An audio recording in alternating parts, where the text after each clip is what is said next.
دا وکړم چې ډوډۍ یعنې موږ ونه خورو هغه پیسې چې کله ماته ډوډۍ هغه باندې زه وغواړم چې ځان ته لباس واخلم یا بال واخلم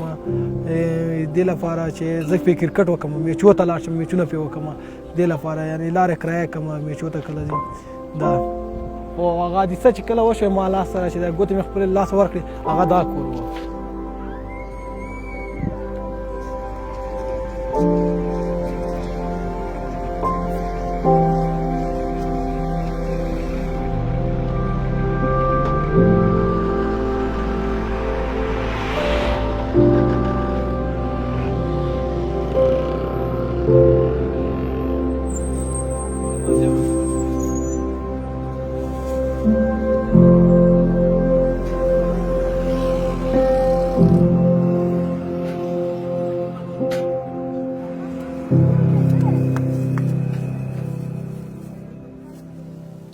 پاتې شو د حزب الله که نه حزب الله چې وړکی و او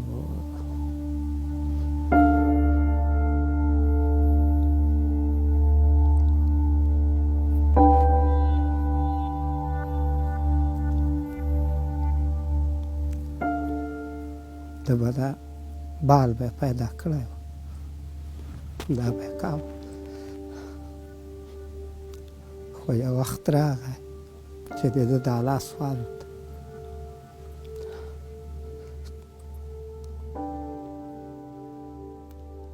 چې دا ما ولیده دا بېهوشه پروت و او دا لاس یې نه و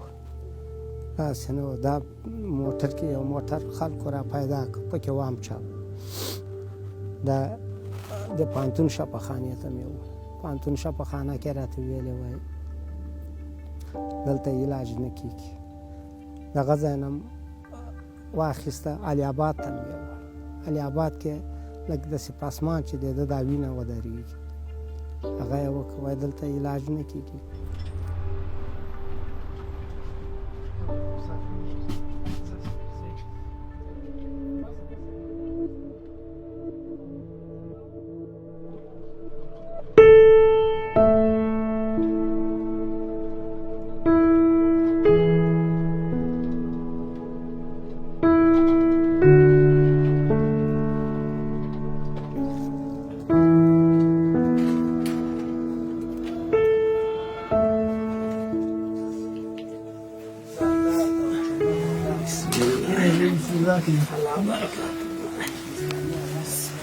دا حزب الله چیرې په خوښه همداسې همدا خو د مخ همداسې خوښ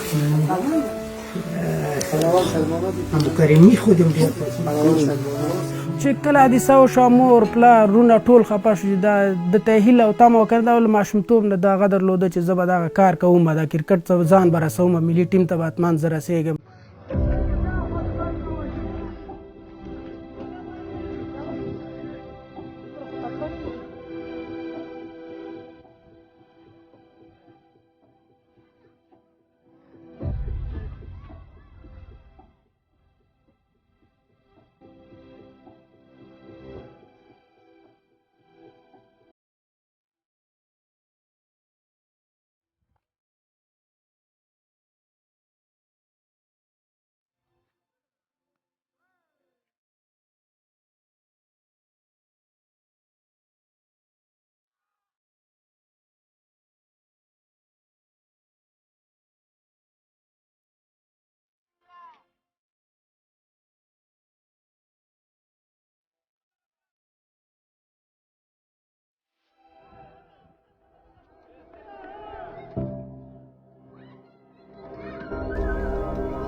پرېښودلم داسې یوازې یعنې ته نه شي کولی موږ لپاره یعنې تا لاس ګوتې نشته نو ته به څنګه کرکټ وکړې موږ لپاره یعنې داسې هغه سره مخ شوی یم نو زه به ډېر هغه شولم خواشینی شولم یعنې داسې به وکړه چې ډېر د هغه احساس به مې کوو یعنې خفګان چې څنګه زه نشم کولی نو چې وروسته له هغې نه کله چې اوس راځو که نه کرکټ کوو اوس چې راځم ټیم کې ما لوبه یې وکتله بالینګ مې وکته بیټینګ مې وکته نو دوی ډېر اوس هغه شوي یعنې ما نه هغه خوشحاله دي چې یو وخت ته موږ ټیم کې نه پرېښودل خپل ځان سره لوبولې نه چې موږ په تا باور نه درلود چې موږ لپاره ته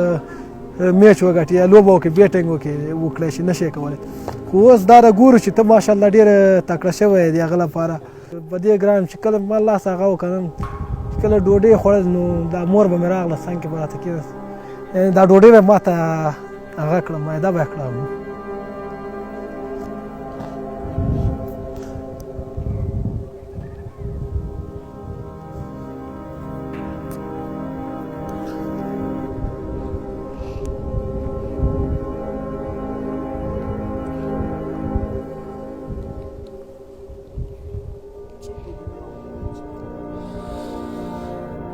ډاډګیرنه به یې راکوله نو خیر دا وخت به مو تېر شي بچیه ته مه ژاړه خو هغه اوس دې ثانیې ته رسېدلي یو چې خپل دا کرکټ مخ ته بیسو او زه وکولی شم چې د افغانستان لپاره یو آینده ولرم یو راتلونکی هم ډېر ښه وي یعنې وځلېږم ورته د معلولینو لوبډله کې دې له خاطر نبی الله نبی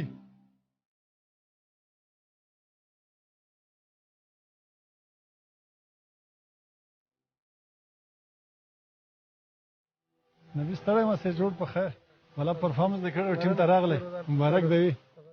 ښه جوړې والا پرفارمنس دې ښه و ټیم کې راغلی مبارک دی وي درته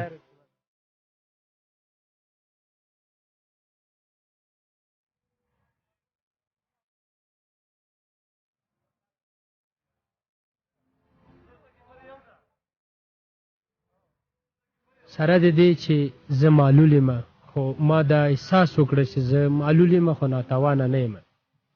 په دې خپل معلولیت کې زه د کور هم مشر یم زما پلار د هروسان په وخت کې شهید شوی دی او زه کې یو تنها یم خو بیا هم دې معاشرې ته چې زموږ په دې ملک کې بدبختیانې دي خو زه ورته نه یم تسلیم شوی دغه خلک چې د معلول یا په بده سترګو ګوري یا ورته سپک نوم اخلي دغه خلکو ته زما دا پیغام دی چې دوی خو هسې یو دردېدلي خلک یو مونږ خو دوی ته په دې سپک نظر مه ګورئ دا هغه خلک دي چې دغه درې رنګه بیرغ به انشاءالله تاسو به وګورئ د تلویزیون په پرده باندې چې دغه خلک هلته هم وځلئ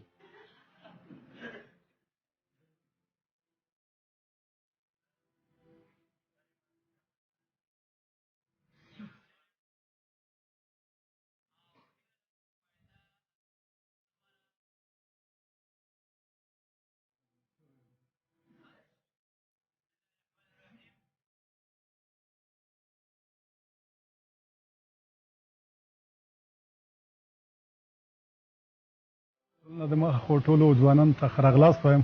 او ټولو ته مبارکي وایم چې تاسو د افغانستان د معلولینو ملي لوبډلې ته لار پیدا کړله لکه څنګه چې د افغانستان کرکټ بورډ په هڅه کې ده د معلولینو لپاره هم همدارنګه په هر کال کې یو د زونونو په کچه باندې سیالۍ په لار واچوي تر څو په هغې کې چې کوم ځوانان ښځلیږي هغه ځوانان به د معلولینو ملي لوبډلې ته لار پیدا کوي تاسو ته ټولو ته تبریکي وایو او خدای دې وکړي چې د خپلو ملي اتلانو په څېر باندې د افغانستان نوم روښانه کړي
برب الناس ملك الناس إله الناس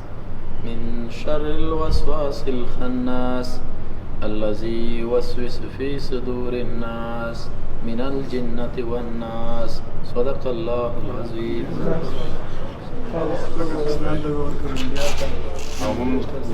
افغانستان ته ورکړم، افغانستان ته ورکړم، خپل ملک صحیح ده سپورټ یې کوم او کامیاب شي او فاینل راوړي افغانستان. ښه وځو ځئ.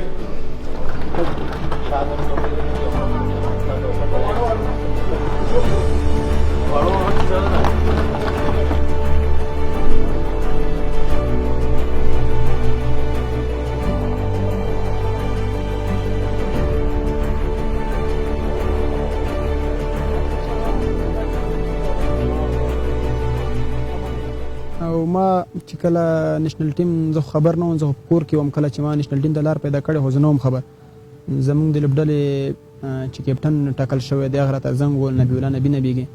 چې مبارک دی تا ټیم ته لار پیدا کړه. که څه ته انزال ته په جامو کې هم نه ځایېدم ځکه ډېر خوشحاله وم، ځکه بیخي دومره احساس مې کولو چې هېڅ امکان نه ما سوچ او فکر کې هم دا نو زه به دومره زر د افغانستان نمایندګي کوم، افغانستان معلولینو ملي لوبډلې ته لار پیدا کوم. بس هغه راباندې زیری وکړو، ډېر زیات خوشحاله وم او ډېر خوشحالي احساس مې کول. او اوس باید کوشش وکړم چې افغانستان لپاره ښې لوبې وکړم.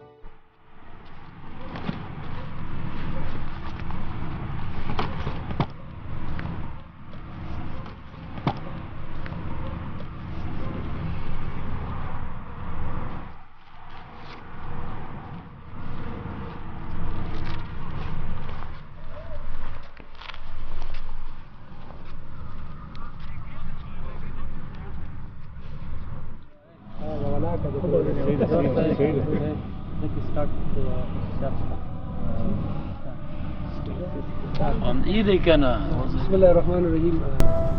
نن چې کوم میچ هغه د ایشیا کپ د تیاری لپاره لومړی لوبه چې وه د پاکستان سره وه، په اول ځل باندې 2012 کې وه کراچۍ کې. هغې وخت کې موږ داسې په نړیوال دغه باندې بلد هم نه وه، خو خیر فایټ هم ورسره ښه وکړو. خو بدبختانه به ووایو چې هغه لوبې موږ وبایللې. بیا ورپسې موږ د آی سی آر سی د خوا نه په بنګلادیش کې ټور شو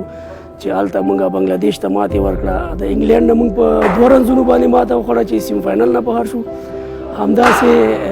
انډیا ټیم چې دلته په افغانستان کې دعوت شو هغې ته هم دلته په خپل کور کې ماتې ورکړه. همداسې په هند کې چې دی نو هغې نه د ټسټ میچ وګټو. الحمدلله ډېر امید لرم چې د افغانستان دغه ملي لوبډله به لکه څنګه چې مخکې موږ لوبه کړې ډېرې هیوادونو سره په راتلونکي کې به هم انشاءالله د افغانستان بیرغ رپوي او انشاءالله ویاړونه به راوړي.